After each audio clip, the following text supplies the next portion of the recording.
Welcome back to the Deep Dive. Today we're looking into the mind of a Roman emperor, Marcus Aurelius.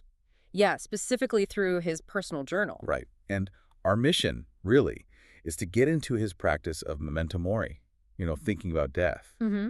and how he used that, maybe surprisingly, to create this real urgency for living a virtuous life now. And the context here is just crucial. You have to remember meditations, his journal, it wasn't some academic text. No ivory tower situation. Not at all. It was intensely personal. Think reminders to himself, self-corrections, often written late at night. While on campaign, right. Exactly. A constant warfare on the frontiers, and also critically during the Antonine Plague, which was devastating. Wow. So this focus on mortality, it wasn't just intellectual musing, it was practical, almost desperate, you could say, forged under immense pressure.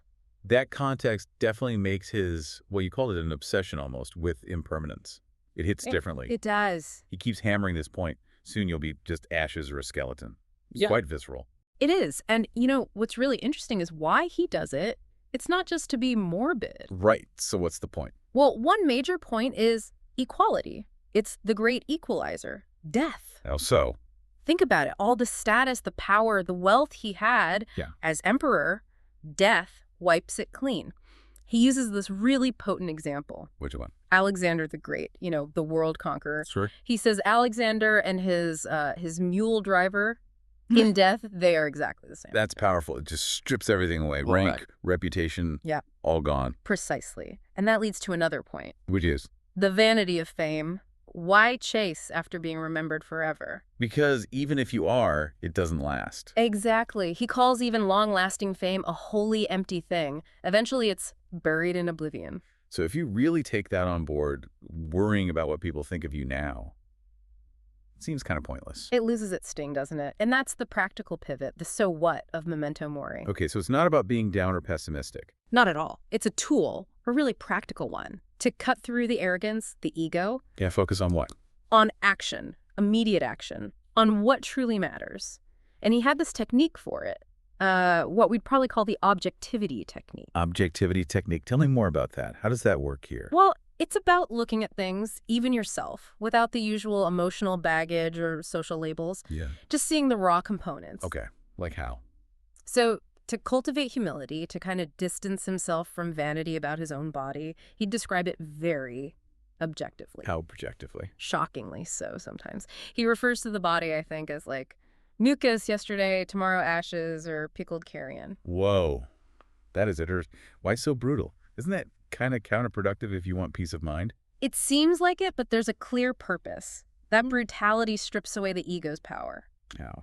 Well, if you accept that your physical self is ultimately just decay, just carrion, then why waste your incredibly limited time worrying about small stuff? Like someone insulting you or putting off doing something important. Exactly. Why sweat the small slights, the minor discomforts?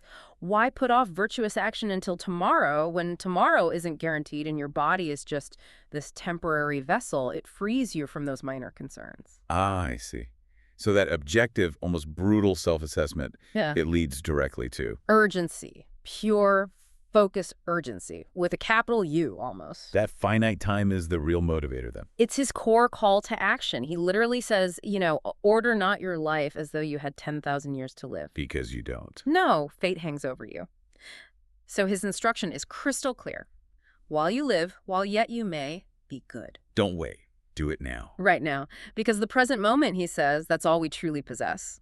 The present moment is all of which either is deprived. Meaning the past is gone, the future's not here yet. So all your energy, all your focus has to be on this moment, doing every single action with perfect, unaffected dignity, with kindliness, freedom, and justice. So death isn't this distant thing to fear later. It's the pressure right now pushing you to live well. Perfectly put. It's the ultimate motivator for immediate virtue. Okay, so as we wrap up, maybe a final thought for you, the listener, to take away from this. Yeah, consider this.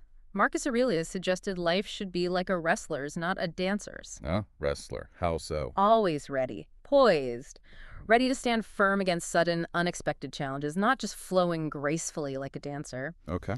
So the question for you is, if you really embrace your own mortality, that memento mori and the urgency it creates, how does that change your readiness, your courage, your focus when facing the unexpected challenges in your life, maybe even today?